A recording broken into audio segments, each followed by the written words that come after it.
पिछले 5 साल में मगध के हालात पहले से भी बुरे हो जाते हैं। राजकुमार पब्बत की खोज में लगे अमात्य को अभी तक सफलता नहीं मिलती है।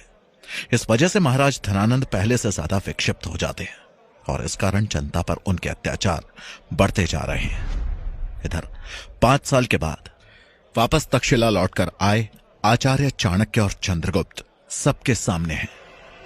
जहां चाणक्य को द्वार पर ही आचार्य चक्रपाणी मिलते हैं, जो उनसे बड़े ही मित्रवत भाव से मिले। कुछ देर की बातचीत के बाद वो लोग गुरुकुल के अंदर पहुंचे, जहां आगे के लिए तैयारियां चल रही थी। हालांकि प्रतियोगिताओं को शुरू होने में अभी वक्त था, पर फिर भी सभी छात्रों और उनके समर्थन के लिए आए उनके राज्य के प्रतिनिधिमंडल के चेहरों पर तनाव को साफ साफ देखा जा सकता था। प्रांगण में टहलते हुए आचार्य ने चक्रपाणी से पूछा, इस बार की तैयारियों का जिम्मा किसके हवाले है?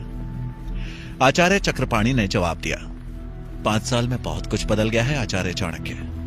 आप जिसे जिसे भी पहले जानते थे उन्हें भूल जाइए। अब आपका परिचय एक नए तक्षशिला से होने वाला है। आपको माधवराज याद है? चाणक्य ने कहा, हाँ हाँ बिल्कुल, बड़ा ही होनहार छात्र था, पर अब तक तो उसकी शिक्षा दीक्षा पूरी हो चुकी होगी। चक्रपाणी ने कहा, हाँ आपने सही कहा, वो बहुत ही होनहार था, इसीलिए मैंने उसे यहां से जाने ही नहीं दिया। इस वक्त वो ही इस पूरी व्यवस्था को संभाल रहा है और आप यकीन मानो उसने इस बार इस परीक्षा को बहुत ही रोचक बना दिया है। चाणक्य ने पूछा, अच्छा वो किस तरह? चक्रपाणी ने मुस्कुराते हुए कहा, क्षमा करें आचार्य, हम आपको परीक्षा के समय ही दिखाना चाहते हैं। ये तो अभी किसी को भी नहीं बता सकते, पर हां इस बार का अंतिम चरण अब तक सबसे मुश्किल इम्तिहान होगा। चाणक्य बोले, सही भी है। लोहे के किसी भी हथियार को बनाने से पहले उसे बहुत तपाना पड़ता है आचार्य चक्रपाणी। चक्रपाणी ने बोला, हां आपने बिल्कुल सही कहा। अरे मैं आपको एक जरूरी बात बताना तो भूल ही गया। आपके द्वारा जो कुछ इंतजाम करवाने की सूचना आई थी वो हो चुका है। वो सारे लोग आपका इंतजार कर रहे हैं। यह सुनकर आचार्य श्वेतांक मुस्कुरा उठे। चक्रपाणी से रहा नहीं गया। क्या हुआ आचार्य श्वेतांक? श्वेतांक बोले, कुछ नहीं कुलपति जी, बस ये कहना है कि आप इतनी देर से आचार्य चाणक्य को उन घटनाओं के बारे में बता रहे हैं जो उन्हें पहले से ही पता होंगी। उन्हें 1000 आंखों वाले आचार्य यूं ही नहीं कहा जाता।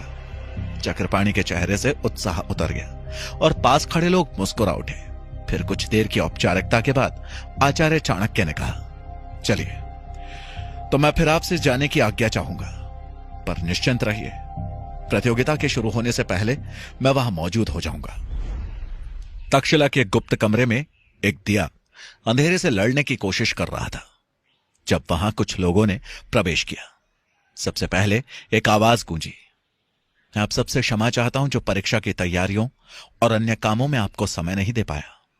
मध्यम रोशनी में किसी ने जवाब दिया, यह तो हमारा सौभाग्य है आचार्य चाणक्य, जो इस बहाने आपके साथ ज्यादा समय बिताने का अवसर मिला। चाणक्य मुस्कुराकर बोले, यहां मेरे और चंद्रगुप्त के अलावा मां भारती की सेवा में लगे मेरे कुछ खास साथी हैं जो आगे आप लोगों के साथ मिलकर काम करेंगे।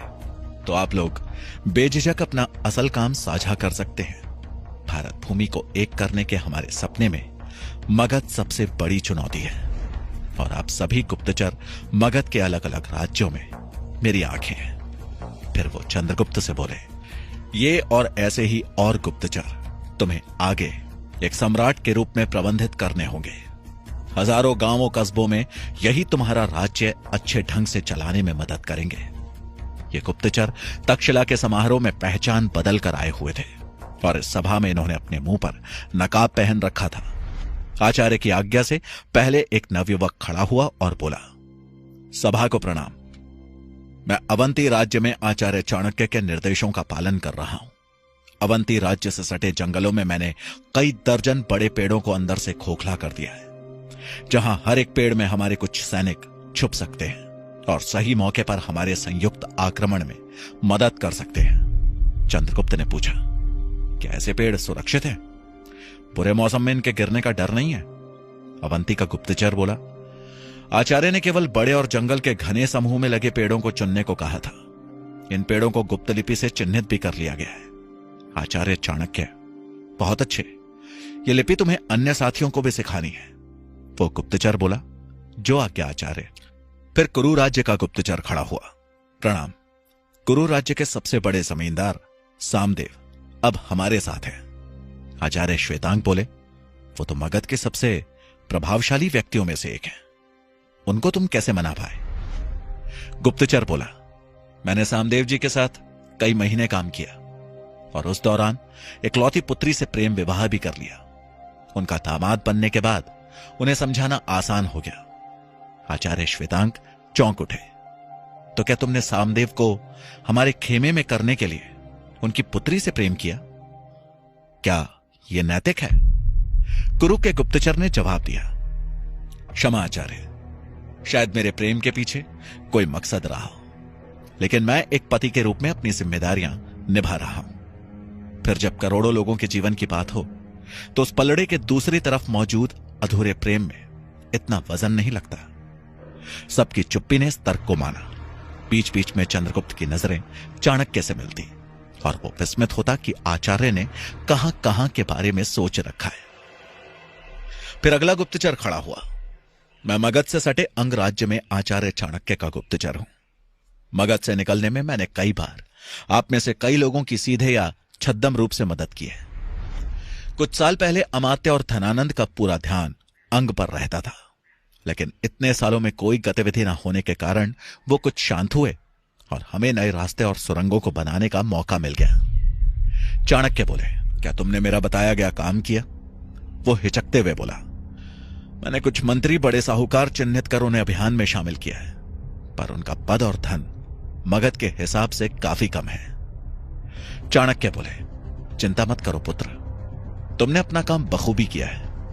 यह काम बड़ा है, इस कारण इसमें मगध और आसपास के क्षेत्रों के कुछ छोटे गुप्तचर भी लगे हैं। धीरे धीरे हमारे खेमे में कई ताकतवर और धनाढ्य लोग जुड़ चुके हैं। तुम अब उन लोगों को अन्य राज्यों के हमारे साहूकार साथियों से व्यापार करने का लालच देकर जोड़ सकते हो। अंग के गुप्तचर ने जवाब दिया, क्षमा करें आचार्य, पर आपने मुझे बताया क्यों नहीं? चाणक्य ने मुस्कुराते हुए जवाब दिया, क्षमा तो मुझे तुमसे मांगनी चाहिए जो तुम्हें उन गुप्तचर साथियों की जानकारी पहले नहीं दी। ऐसा इसलिए किया ताकि तुम खुद को हमेशा अपने लक्ष्य से पीछे मानो और ज्यादा तीव्रता से काम करो। आचार्य चक्रपाणी ने कहा, मैं कह सकता हूं कि यहां तो आचार्य चाणक्य की रणनीति सफल रही। क्यों अंग के गुप्तचर? गुप्तचर ने जवाब दिया, जी बिल्कुल। अगर ऐसा ना पाया जा सकने वाला लक्ष्य मेरे सामने ना होता तो शायद मैं इस अभियान में इतने लोग ना जोड़ पाता। तभी वहां धूमकेतु ने प्रवेश किया। उसने आकर चंद्रगुप्त के कानों में कुछ कहा, जिसे सुनकर उन्होंने सर हिलाया, फिर सबको संबोधित करते हुए कह उठे, हमें आज की सभा को फिलहाल यहीं समाप्त करना होगा, लेकिन मैं जल्द ही आप सबसे एक बार फिर मिलूंगा, तब कोई व्यवधान नहीं होगा। उसके बाद चाणक्य और धूमकेतु वहां से चलकर एक बड़े मैदान में पहुंचे, जहां सभी छात्रों के साथ चंद्रगुप्त भी मौजूद था। मैदान के कोने पर बने मंच से, जहां पर सभी राज्यों के अतिथि राजा और गुरुकुल के सभी सम्मानित सदस्य मौजूद थे, वहीं पर इस पूरे कार्यक्रम के मुख्य संचालक के रूप में माधवराज मौजूद था। उसने एक बार सभी आए हुए मेहमानों पर नजर डाली और फिर कह उठा, आप सभी सम्मानित लोगों का तक्षशिला की वार्षिक और अंतिम चरण की परीक्षा में स्वागत है। फिर उसने तक्षशिला में शिक्षा ले रहे छात्रों की तरफ देखते हुए कहा, जैसा कि आप सबको मालूम ही है कि पहले इम्तिहान के रूप में आपको इस अनाज से भरी बैलगाड़ी को मैदान के अंदर मौजूद बाधाओं को पार करते हुए मैदान के अंतिम छोर तक लेकर जाना है। पर उससे पहले मैं एक जरूरी घोषणा करना चाहता हूं। इतना बोलकर वो कुछ देर के लिए रुका और सभी पर एक नजर डाली, जो उत्सुकता के साथ उसके आगे बोलने का इंतजार कर रहे थे। फिर वो आगे बोला, इस वर्ष की परीक्षा में कुछ ऐसे छात्र भी शामिल हो रहे हैं जो कुछ समय से आचार्य चाणक्य के सानिध्य में गुरुकुल के बाहर रहकर शिक्षा दीक्षा ले रहे थे, जिनमें से एक को तो आप में से कई लोग पहले से जानते हैं। वो है चंद्रगुप्त और दूसरा छात्र है विक्रांत। तभी उसकी बात को काटकर कोई बोल पड़ा, लेकिन आचार्य चाणक्य पिछले 5 सालों से गुरुकुल से एक तरीके से लापता थे, तो क्या वो या उनका शिष्य गुरुकुल की किसी भी गतिविधि में हिस्सा लेने के लिए वैध हैं? माधवराज ने आवाज की दिशा में देखा तो उसे मगध राज्य के प्रतिनिधि के रूप में आए सेनापति सारनाथ की शक्ल नजर आई। उसने मुस्कुराते हुए नम्र आवाज में कहा, इस मामले में कुलपति जी का निर्णय अंतिम माना जाता है, इसलिए अगर किसी को कोई आपत्ति है तो वो उनसे कह सकता है। आचार्य चक्रपाणी उठकर बोले, किसी और शंका से पहले हम इस सवाल का जवाब देना चाहते हैं। आचार्य चाणक्य तक्षशिला के कुलपति रह चुके हैं और इस नाते उनके पास कुछ विशेषाधिकार हैं। खास परिस्थिति में वो और कुछ आचार्य अपनी निगरानी में कुछ छात्रों की शिक्षा दीक्षा कर सकते हैं। चंद्रगुप्त और विक्रांत के लिए उनको 5 साल पहले विशेष अनुमति पत्र भी दिया गया था। उससे पहले आचार्य चाणक्य और चंद्रगुप्त पर हुए कई हमलों ने ऐसी परिस्थिति बनाई थी। आशा है हमने आपके सवाल का जवाब दे दिया है। सारनाथ ने आगे कुछ नहीं कहा, बस अपनी जगह पर कसमसा कर रह गया। इसके बाद माधवराज ने बिना देर किए प्रतियोगिता को शुरू करने का इशारा कर दिया। उस प्रतियोगिता में कुल 40 प्रतियोगी हिस्सा ले रहे थे, जिन्हें 10-10 के टुकड़ों में बांटा गया था। एक बार में 10 प्रतियोगी ही हिस्सा ले रहे थे। चंद्रगुप्त 10 लोगों के उस समूह में था जिनकी बारी अंत में थी। पहले 2 समूहों में से कुल 2 लोग ही उन बाधाओं को पार कर पाए थे, पर वो भी अपनी अनाज की बोरियों को बचा नहीं पाए थे। सिर्फ अपनी बैलगाड़ी को ही मैदान के पार तक ले जा पाए थे, जो कि जीतने वाली श्रेणी में नहीं थी। अब तीसरे समूह की बारी थी।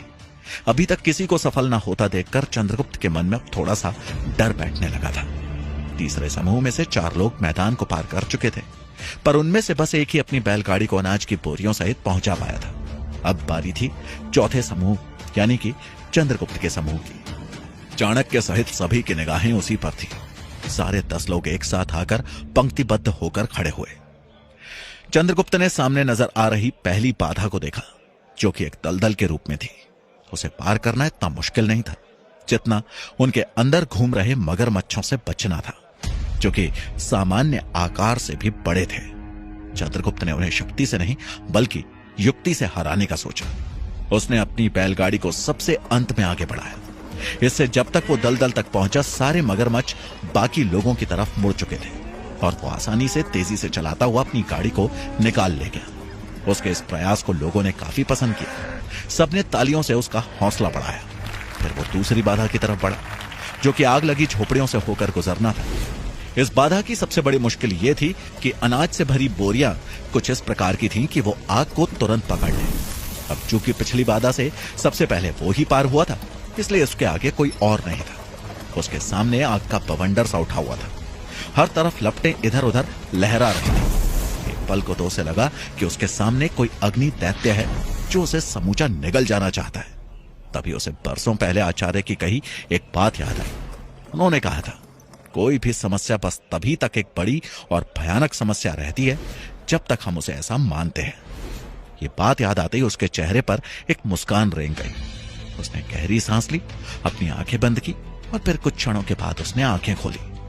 चाणक्य सहित सभी की आंखें उसकी तरफ ही लगी हुई थी। आज से पहले कभी भी इस तरह की परीक्षा किसी भी छात्र की नहीं ली गई थी। अभी तक बस तलवारबाजी और घुड़सवारी की ही प्रतियोगिता हुआ करती थी, न कि इतनी खतरनाक कि छात्रों की जान पर बनाए। पर गुरुकुल इस तरह के फैसले लेने के लिए स्वतंत्र था। चंद्रगुप्त ने उन अग्निदाह की लपलपाती लपटों को गौर से देखा तो उसे उनके अंदर एक लयबद्ध ताल नजर आई। उसने कुछ देर तक बिना पलक झपकाए उन पर गौर किया। उसने धीरे से अपनी गाड़ी के बैलों को पुचकारा। वो पहले से ही दलदल के बीच से निकलने की वजह से भयभीत थे और अब अपने सामने आग को देखकर वो एकदम से अड़ गए।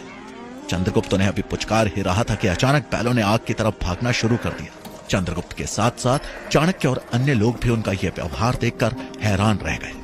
साफ दिखाई दे रहा था कि वो चंद्रगुप्त के नियंत्रण से बाहर हो चुके थे। तभी अनियंत्रित होकर भागती गाड़ी को संभालते हुए चंद्रगुप्त की नजर एक बैल की कमर पर पड़ी तो वो हैरान रह गया। ऐसा क्या देख लिया था चंद्रगुप्त ने? जानने के लिए सुनिए चाणक्य का अगला भाग, सिर्फ और सिर्फ पॉकेट FM पर।